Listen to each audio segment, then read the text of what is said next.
గూగుల్లో వెతికినా కూడా దొరకని ఈ శివాలయం గురించి మీకు తెలుసా? మన శ్రీకాకుళంలో ఇంత పురాతనమైన శివాలయం గురించి అతి తక్కువ మందికే తెలుసు.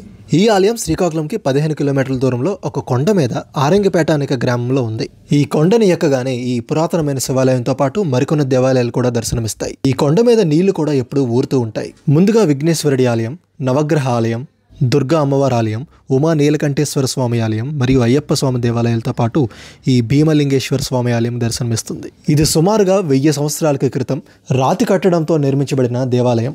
గర్భగుడి లోపల శ్రీ భీమలింగేశ్వర స్వామి దర్శనమిస్తారు. ఈ ఆలయ నిర్మాణం కూడా శ్రీముఖలింగేశ్వర స్వామి ఆలయంలానే ఉంటుంది. ఈ ఆలయ గోడల మీద శివుడు, దుర్గాదేవి, విఘ్నేశ్వరుడు ఇంకా మరెన్నో శిల్పాలు దర్శనమిస్తాయి. ఇది ఈస్టర్న్ గంగాస్ డైనస్టీ కాలంలో నిర్మించబడింది. అయితే 17వ శతాబ్దంలో ముస్లింల దండయాత్రలో సగం వరకు ధ్వంసమైంది. ఇక్కడ ధ్వంసమైన భాగాన్ని పునర్నిర్మిస్తే బాగుంటుంది. అలానే ఈ కొండ మీద నుంచి చూస్తే చుట్టూ పచ్చని చెట్లు, పంట పొలాలతో ప్రకృతి సోయగాల్ని ఆస్వాదించవచ్చు.